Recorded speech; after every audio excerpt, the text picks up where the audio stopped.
This is Song of Wata, written, illustrated, and narrated by Nakia Shade, with music composed by Tawny Marie Edwards, Queen of Goldfish, a serialized audiobook drama and Masala fiction published by Masala Studios Incorporated.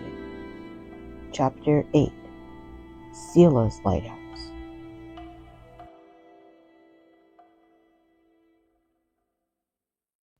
Look, those are your burdens, Niambe, not mine. I need to discover Cascadia and make my own choices, live my own life, okay? I'm not a kid anymore.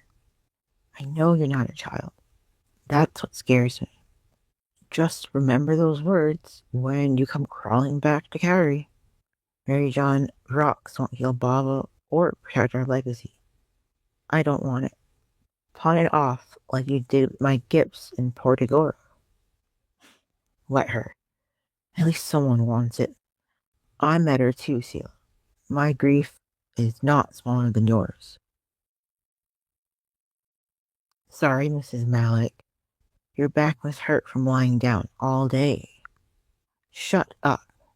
The slap cracks with the lightning. Sela hits back. Harder.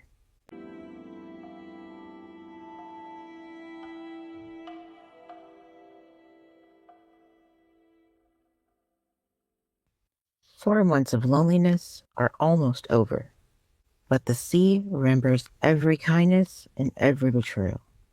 In 14 minutes, Niambe will hug Sela again.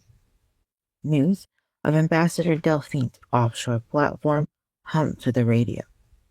We take you live to the platform off the Cascadia coast, 15 miles from the famous Hesita Head Lighthouse, home to Sister Vivian's, a private academy for.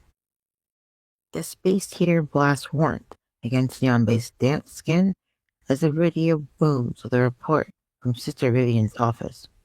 The smell of chalk and sardines fills the air, thick and lingering, as Niambe passes the checkpoint, offering the 88-year-old sailor turned teacher a lacquered box of chocolate hazelnut and marionberry currant tarts from Carrie's famed bakery, La Serena. Masalama, Sister Vivian. Masalama, Niambe. Sela is a handful, but lately she's been less so. Glad to see you're rubbing off on her. Sela has a mind of her own, thankfully, sister. I'd like to keep it that way. The space heater hums. Chalk dust drips through the air into the main hallway. Then, perfume, laughter, bright voices. The sound of 11 women rushing over at the sight of the lacquered boxes. Salam, Mrs. Malik. Thank you so much. Mrs. Malik, we sing along to your songs every day. We even recorded your gala performance on VCR. Can I have an autograph? Their excitement washes over her. Niambe smiles, signing greeting cards, notebooks, even the blue cast on Eve's arm. Their warmth reminds her of the elementary-age foster girls she mentors on weekends at the youth center.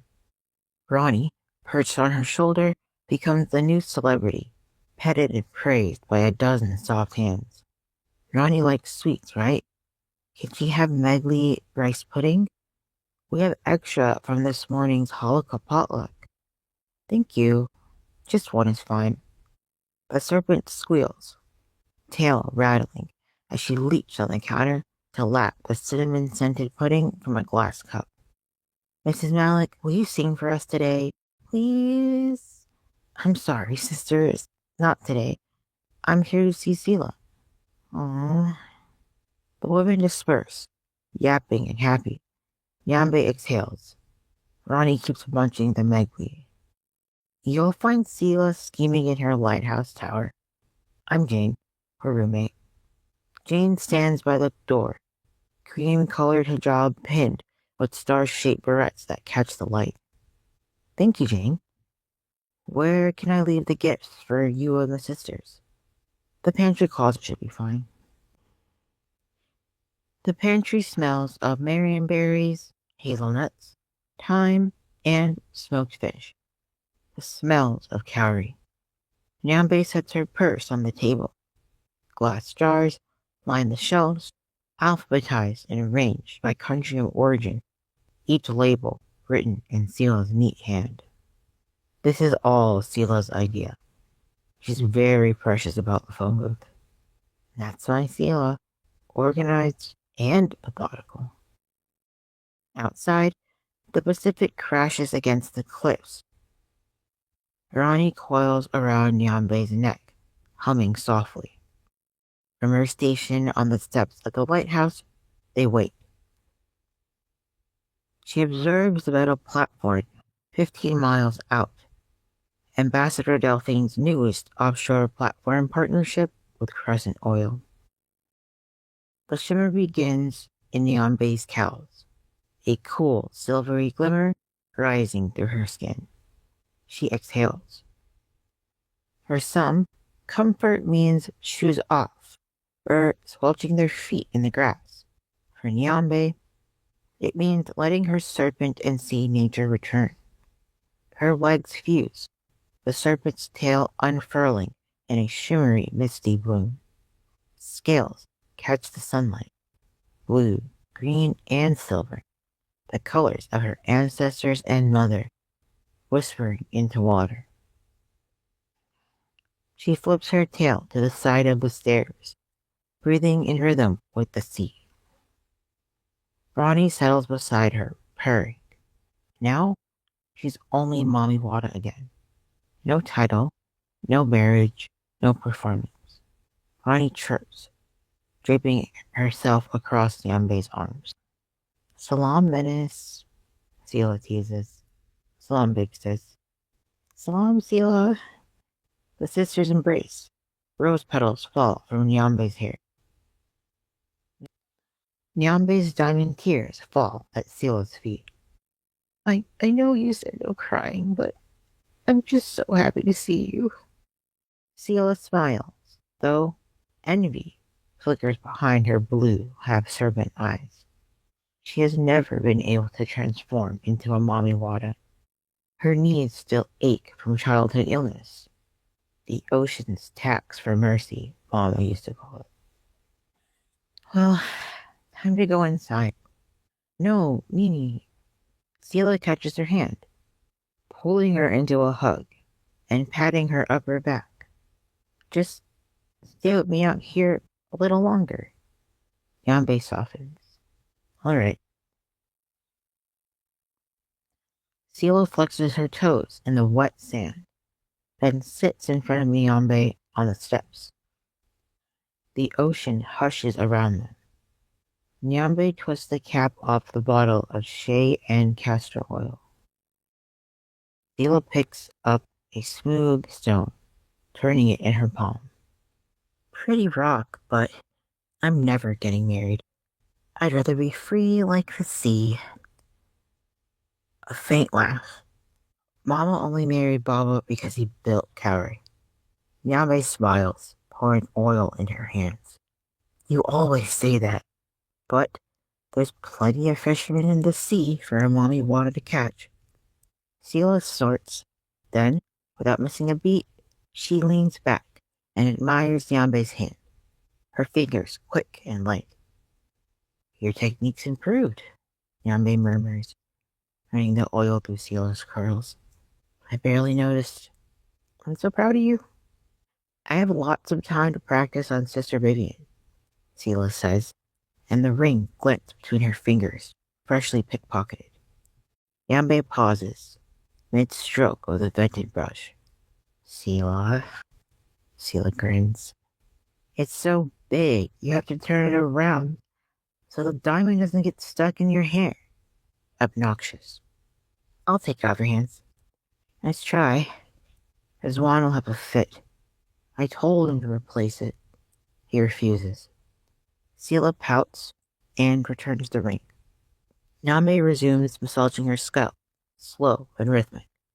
The scent of rose, rosemary, and sea salt wraps them both in a cocoon beneath the Douglas firs and the ancient lighthouse wall. Jane is so sweet, Niambe says softly. I'm surprised you have a new roommate. Is she your sixth this year? Sela shrugs.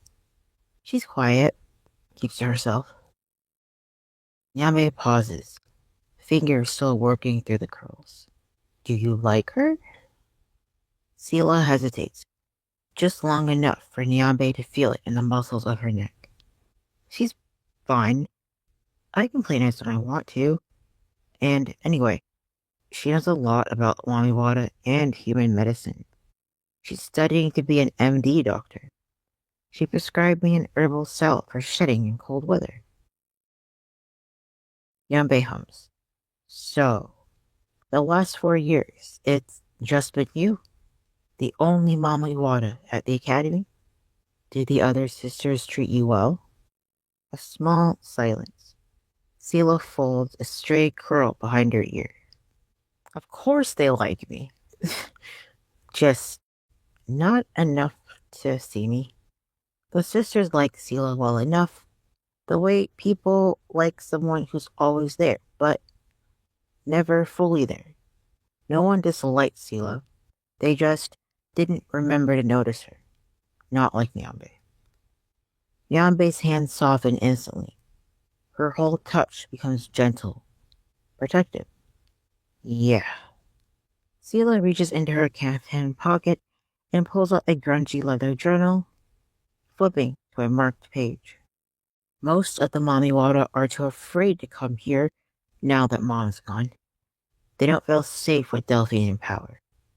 But some still visit, seafaring traders from the coast, or those who ride in from the mountains on horseback and water trains to trade. How do you know that? I go to Portugoa when Sister Vivian needs help. She won't drive at night with her cataracts. You added roses to the hair oil. It smells like Mama. Hair braiding is a beauty ritual Yamaya's parents never shared growing up. So she kept it sacred for her daughters every weekend, braiding their hair into Guata styles, adorned with cowrie shells, flowers, seaweed, and gold clips. Mama and Niambe would hum Guatanese songs while the chefs served fried shrimp, greens, red beans, and rice. A melody rises to Niambe's lips. Sela closes her eyes, breathing in the song, breathing in the past. When she finishes the last braid, Niambe reaches for the small jade mirror she brought from Kauri. She holds it up gently. A quiet beat. The waves hush themselves to listen. You look beautiful, just like Mom. Sela's breath catches, but she nods, swallowing whatever rises in her throat. Niambe squeezes her shoulders. I cooked you dinner, but first, tarts. She hands Sela the gift basket and lacquered box of tarts. Ronnie, ever the helper, coils around the glass chai cups and uses her tail to pour chai from the thermos. My favorite, Marionberry. Sela pops the candied Marionberry in her mouth, while Niambe licks the chocolate ganache off the hazelnut tarts. Later, after the tarts and chai are gone, inside Sela's lighthouse, Niambe reheats the home-cooked dinner. Sela's room is decorated with nautical themes. Maps of foreign lands spread across the dining room table and pinned along the walls. A vanity with jewelry boxes and neatly pressed outfits from Asian and European countries hung on a rack. A flourishing window garden and old swords etched with the family crest. What happened to my gifts and your collections of gizmos and knickknacks? It's way smaller than I remembered. They're in storage. I'm a minimalist now. A cassette player hums softly, a woman's voice slipping between Arabic lyrics and a dusty guitar riff. Your room looks like Baba's office from his pirate days, Niambe says, brushing a map edge with her thumb. I spent a long time getting it right. Sela lifts a shrimp, drops it into the red beans and rice, then tastes the salad. Wow, blackened fish, a cucumber salad, hot water cornbread, red beans and rice. You remembered. At the mat-covered table, Niambe whispers a quiet dua. Sela folds her hands and thanks. They place the napkin neatly on their laps and begin to eat. You cook like Baba. Niambe puts an extra serving of hot water cornbread on Sela's plate. I packed you extra meals for the week. You know, he was trained by world-famous chefs during his time as a pirate. I only remember the basics from watching him cook. In Cowrie, the chefs cook, or we eat out.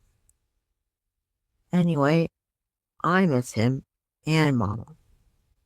Do you think she's still out there? I don't know. Yambe's gaze drifts to the rain pelting the window. I feel her, sometimes, when I perform, or when I visit Baba. The great blue herons still visit me, Sela murmurs. They leave fish and trinkets. She opens her palm. This summer, they left these stones. Larimar set in copper glows in the light. Ronnie's eyes glint the same blue glassy hue. I've seen that before. Delphine's cane has that stone. Same shimmer, same markings. Sela inhales shakily. Mama's energy is in these stones. I can feel her. Not hear, but feel. It looks like one of her scales, Niambe says. A familiar scent drips between them. Faint rose. Cool sea salt. Niambe runs her thumb over the stone surface. Aww. It's smooth like her scales. I almost forgot the texture, but the smell, that's her. Like a rose garden. Ronnie noses the pendant, tasting the air with the flick of her tongue. Menace, don't eat that. Sela scolds lightly. Then to Niambe. Don't you feel her? No. Niambe hands the stone back, gently but firmly. Sela pulls two more pendants from her pocket. I made one for you and for Baba. Give him this. That's all right. Niambe's voice turns tight. Practiced. You and Baba can, but I can't. Maybe she talks to you through rocks, rivers, but all I hear is silence. She slides it back to Sela. Give it to him yourself. Sela recoils slightly. You'd think he'd want to see me? Of course. Why wouldn't he? He wasn't there when we needed him. Maybe he forgot about me. Sela, he's been grieving since Mama disappeared. We have to have a bigger heart. We should be grateful. And forgive him. Easy for you? You're married to a rich man. You're a celebrity with fans. I'm wasting my life in this academy. Niambe's eyes crack with pain. She sips water and swallows her offense to Sela's misguided anger. A scream shakes the lighthouse windows. The sisters freeze, eyes darting out the windows, down to the main house. Where did you leave the treats for the sisters? In the kitchen pantry. The damn dog will get to them. Ronnie hisses, then slithers down Niambe's shoulders, sensing the chaos and pilfered sweets. Niambe shifts back to her human form. The shimmer retreats. Scales dissolve the skin. She flicks her toes, steadies herself, and follows Sela down the slick lighthouse stairs. They rush down the spiral staircase. Sela, half limping, half sliding on the rail, while Niambe follows, clutching her skirt. The smell of sweet rice pudding hits them before they even reach the pantry doors. The pantry door hangs open.